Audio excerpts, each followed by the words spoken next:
El concepto de canonicidad llega a ser un concepto controversia que surge de aquellos grupos cristianos que consideran la Biblia como la palabra de Dios y aquellos que piensan que hubo manipulación en la incorporación de ciertos libros de la Biblia y la expulsión de otros que deberían ser parte de este. Pero ¿cuál es la realidad sobre la canonicidad? ¿Y qué es eso? Hoy, en nuestra clase de bibliología, estaremos tratando el tema de la canonicidad.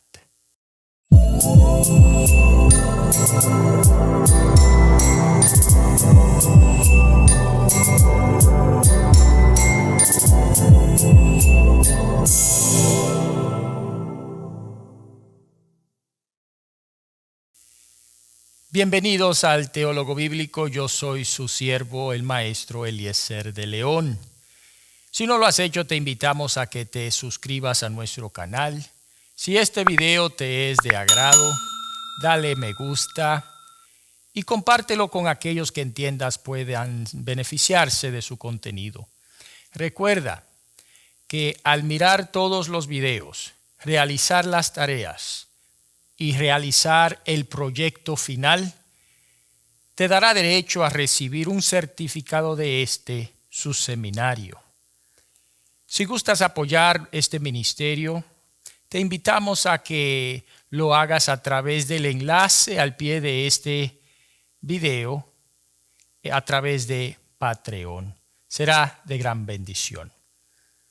Entrando en materia, necesitamos iniciar con la definición del término canon. La palabra canon es un término griego y literalmente significa regla, una regla de medir, aquella que usted usaba en la escuela para medir las cosas. En particular se refiere entonces a los conceptos que se utilizaban para medir la inspiración de Dios en los libros. Propiamente definida, la palabra canon se refiere al proceso mediante el cual el hombre descubrió la Biblia como palabra de Dios y al descubrir la Biblia como palabra de Dios, descubrió su autoridad divina. Notarás entonces que el hombre no canoniza las Escrituras. No fue que un grupo de personas se reunieron y decidieron canonizar libros de la Biblia. El hombre no canoniza las Escrituras, más bien el hombre descubre el canon bíblico, descubre la palabra de Dios en aquellos libros que fueron inspirados por el Espíritu Santo. En relación al concepto de canonización, tenemos nosotros conceptos muy erróneos que son tirados en el mundo de las ideas bíblicas. Quiero presentarte en esta ocasión 4 conceptos erróneos de canonicidad. Número 1. El canon bíblico no fue inspirado porque eran parte del canon, sino que fueron parte del canon porque eran inspirados. En otras palabras, la canonicidad no es el criterio para la inspiración. Más bien, la inspiración es el criterio para la canonicidad. Segundo concepto erróneo de canonicidad. La iglesia determinó el canon. Comúnmente oímos escuchar de que en cierto periodo histórico un grupo de expertos en Biblia o personas muy religiosas se reunieron y determinaron estos son los libros canónicos. La iglesia no determina el canon, más bien la iglesia descubre el canon. Tercer error es pensar que la iglesia es la reguladora del canon. Es la iglesia la que decide entrar, incorporar, expulsar o sacar algunos libros. La iglesia no regula el canon. La iglesia ministra el canon. Utiliza la palabra de Dios como fuente de servicio para alcanzar almas y traer salvación. Finalmente, el cuarto concepto erróneo de la canonicidad es que la iglesia es la señora del canon, es la jefa del canon. Más bien, la iglesia cristiana es la sierva del canon, es la que sirve a Dios compartiendo su palabra. Si puedes notar entonces, un principio importante a ser considerado en este momento es la relación de la iglesia y el canon. Hay personas que piensan que la autoridad de la iglesia va por encima del canon y que por lo tanto la iglesia tiene el poder de hacer cambios conforme a su juicio. Sin embargo, la iglesia no tiene influencia sobre el canon.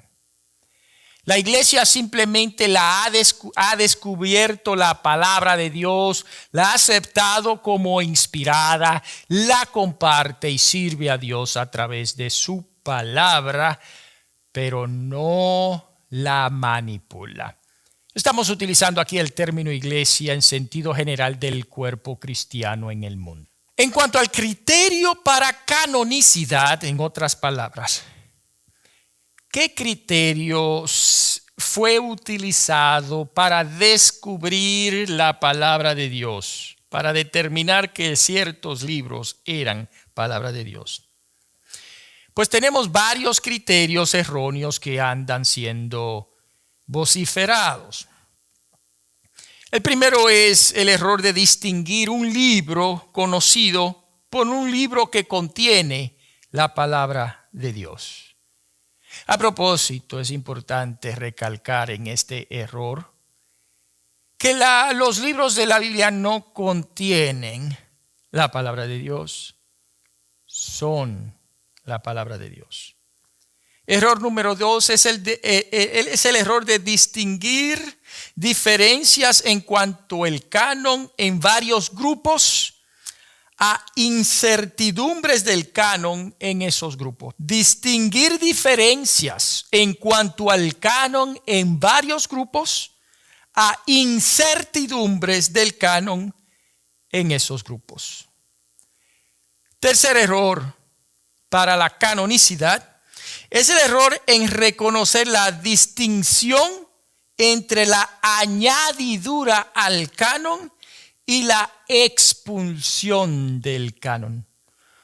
Un libro fue, si en alguna ocasión se incorporó a un libro y se pensó que era palabra de Dios, fue expulsado simplemente porque la administración de las medidas que determinaban su inspiración simplemente no daban la talla. Por error se incorporó, al corregirse el error es expulsado. Pero en realidad es que nunca perteneció, porque desde el principio no era palabra de Dios. Finalmente es la diferencia entre el canon que es conocido de opiniones excéntricas de individuos. En otras palabras, tenemos nosotros expertos que dicen que tal evangelio o tal libro debe de estar o ser parte del corpus bíblico. El hecho de que alguien tenga una opinión favorable o en contra de algún libro no causa que ese libro sea inspirado o no lo sea, por lo tanto, no significa que deba ser parte del canon bíblico. Ahora vamos a hablar de las medidas. En realidad, ¿cuáles fueron los principios utilizados para descubrir que ciertos libros fueron inspirados por Dios, son palabras de Dios. Hoy compartiremos 5 criterios de canonicidad. Primer criterio es que el libro debió de ser escrito por un profeta, apóstol o un asociado a ellos. Este es el caso de todos los libros de la Biblia. Utilizando como ejemplo los libros del Nuevo Testamento, tenemos a Mateo, quien fue un apóstol, a Marcos, que fue un relacionado apóstol, en este caso al apóstol Pedro, a Lucas, que fue compañero ministerial de Pablo, y a Juan, que fue un apóstol. Tenemos a Pablo, que fue apóstol, y a Santiago, que fue hermano de Jesús, ministro junto a los apóstoles. Por lo tanto, este criterio de canonicidad debe de ser considerado. ¿Fue escrito el libro por un profeta, por un apóstol o algún asociado a ellos? Primer criterio de canonicidad. Segundo, ¿fueron los actos escritos en los libros confirmados por obras de Dios? En otras palabras, ¿tenemos nosotros descripciones o expresiones de palabra de Dios, pero hubo alguna confirmación de que verdaderamente era palabra de Dios? Una de las funciones de los milagros bíblicos era precisamente dar validez al mensaje de nuestro Señor Jesucristo o de la obra profética, tanto del Antiguo como del Nuevo Testamento. Por ejemplo, el hecho de que Jesús haya resucitado de los muertos da validez a que toda profecía sobre la muerte y resurrección de Jesús sea correcta. Da validez a todas esas enseñanzas y profecías, haciéndonos entender de que verdaderamente los profetas, los escritores, estaban inspirados por Dios. También nosotros tenemos confirmación divina.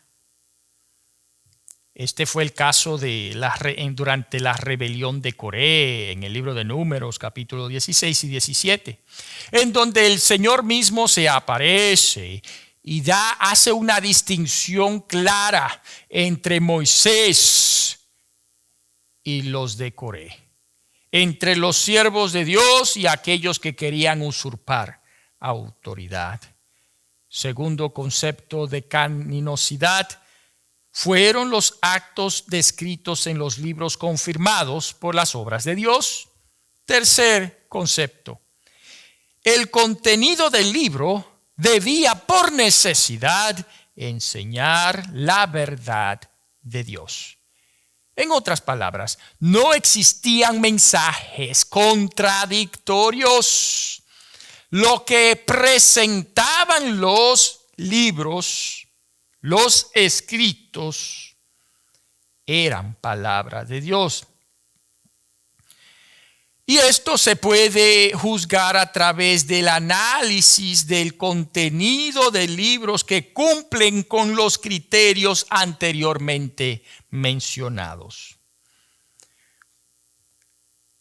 Al nosotros tener un libro escrito por un profeta, apóstol o algún asociado a ellos, al nosotros tener un libro que ha sido confirmado a través de Dios de forma milagrosa, podemos nosotros entonces juzgar cualquier otro libro como algún libro que contiene la verdad de Dios. Debe de notarse en este caso de que el hecho de que un libro contenga verdad tampoco significa que sea canónico. Alguna persona que haya escrito un libro de historia y todo su contenido sea veraz tampoco quiere decir que debemos nosotros de incorporarlo al canon bíblico. Sin embargo, todo libro que está en el canon bíblico contiene la verdad. Y esto sería la diferencia. La verdad de Dios en el libro se puede determinar a través de la consistencia en las enseñanzas o el contenido del libro. Es consistente. Una de las razones, por ejemplo, por la cual el libro de Segunda de Macabeos no es ni primera ni segunda están en el canon bíblico, tiene que ver precisamente con esta regla, la regla de consistencia. Por ejemplo, en Segunda de Macabeos 12:45 se habla de la oración a los muertos, lo cual está prohibido en las Escrituras. Pues un muerto no escucha las oraciones ni tampoco las responde. Las oraciones en la Biblia son dirigidas a nuestro Padre Celestial, quien las escucha y conforme a su voluntad y tiempo las responde. Criterio número 4 de canonicidad. El poder de Dios se manifiesta en el libro. En otras palabras, responde a la pregunta: ¿es el libro capaz de edificar a la iglesia? El libro de Hebreos capítulo 4 versículo 12 nos dice que la palabra de Dios es viva y eficaz y más penetrante que toda espada de dos filos. En otras palabras, es capaz de infiltrar la mente, el corazón, el cuerpo del individuo, alterar su pensamiento y su forma de actuar.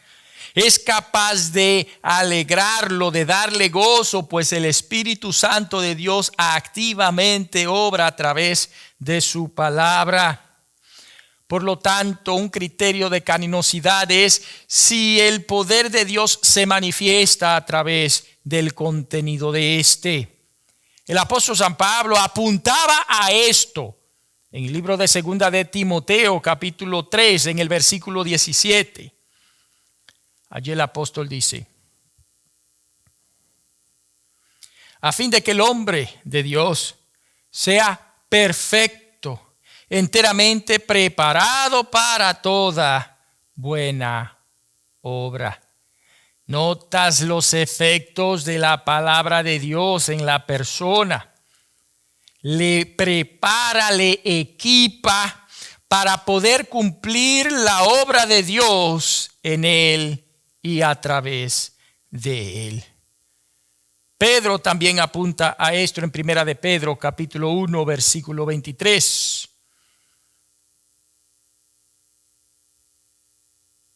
Siendo renacidos, no de simiente corruptible, sino de incorruptible por la palabra de Dios que vive y permanece para siempre. Notas cómo la palabra de Dios a través del Espíritu Santo obra en la persona, causando que sea una nueva persona, que nazca de nuevo, siendo renacido, dice. Por lo tanto, la palabra de Dios tiene ese poder transformador en el pueblo de Dios que la recibe. Si el libro no es capaz de afectar la relación del individuo con Dios, entonces no era considerado como inspirado. No era suficiente que sea un libro positivo o un libro devocional o un libro que cause cierta motivación en la persona. Más bien debía de ser palabra de Dios. Quinto principio. El libro fue aceptado por el pueblo de Dios. El pueblo a quien el libro fue dirigido recibió la palabra de Dios. Este siempre fue el caso. Tenemos en el Nuevo Testamento a Gálatas. Y aunque el mensaje era chocante y no era tan positivo en ciertas áreas, fue recibido por la iglesia. Los libros de Corintios, que eran de reprensiones, fueron recibidos por la iglesia como palabra de Dios. todos fueron recibidos como palabra de Dios. La comunidad a quien fue enviada así la recibía. Pablo apunta a esto en el libro de Primera de Tesalonicenses, capítulo 2, versículo 13. Por lo cual también nosotros, sin cesar, damos gracias a Dios de que cuando recibisteis la palabra de Dios que oísteis de nosotros, la recibisteis no como palabra de hombres, sino según es la verdad, la palabra de Dios, la cual actúa en nosotros los creyentes. Por lo tanto, nosotros vemos que existía un acuerdo continuo en la comunidad de fe de recibir los libros enviados hacia ellos como palabra de Dios. Y los recibían así. Algo que apunta a esto, una evidencia histórica, es el uso a través de la historia en el Antiguo Testamento de los rabinos de la palabra de Dios, del Antiguo Testamento. A través de la lectura de la Mishnah y del Talmud babilónico, nosotros podemos notar, particularmente el Talmud babilónico, podemos nosotros notar el uso de los escritos del Antiguo Testamento siendo recibidos como palabra de Dios. Pero también lo vemos nosotros en el caso particular del Nuevo Testamento en los denominados padres de la iglesia. Aquellos primeros cristianos, teólogos y exegetas que citaban todo el Nuevo Testamento. Alguien dijo que si nosotros no tuviéramos la Biblia, la pudiéramos reconstruir a través de las citas encontradas en los escritos judíos y cristianos, pues todos las habían aceptado como palabra de Dios. Algunas notas aclaratorias deben de ser presentadas. Número 1, algunos principios aquí mencionados son implícitos o los podemos deducir, y hay otros que son explícitos o mencionados. Todos los principios anteriormente mencionados deben de estar presentes para que un libro sea considerado canónico. Nota número 2. Algunos principios son más importantes que otros. Algunos surgen de los otros. Algunos implican al otro. Por ejemplo, el que un libro sea aceptado en la comunidad es menos importante que el principio que el libro contenga la palabra de Dios. Pues puede existir una comunidad que acepte un libro que no sea palabra de Dios. Por lo tanto, es más importante que el libro sea palabra de Dios que el principio que el libro sea aceptado por la comunidad. Sin embargo, se debe de considerar que en los libros aceptados como canónicos o que hemos descubierto que son canónicos, todos cumplen con todos los preceptos o principios anteriormente presentados. Finalmente, el testimonio del Espíritu Santo fue el guía de la canonicidad. Es interesante que cuando nosotros reconocemos que tenemos el Espíritu Santo, también podemos discernir la palabra de Dios. San Juan capítulo 10, versículo 27. Jesús dice: mis ovejas oyen mi voz y yo las conozco y me siguen. La presencia del Espíritu Santo en el individuo le permitirá identificar que lo que está escuchando es palabra. Esperamos que el contenido de esta clase le haya sido de bendición. Si este es el caso, comparte el video, dale un me gusta. Y no olvides de orar por este ministerio. Invita a otros a que también sean parte de este. En la próxima clase estaremos nosotros hablando de la historia de la canonicidad. Y así estaremos dando respuesta ¿A cuándo se determinó el canon bíblico? Yo soy su siervo, el maestro Eliezer de León. Dios le bendiga.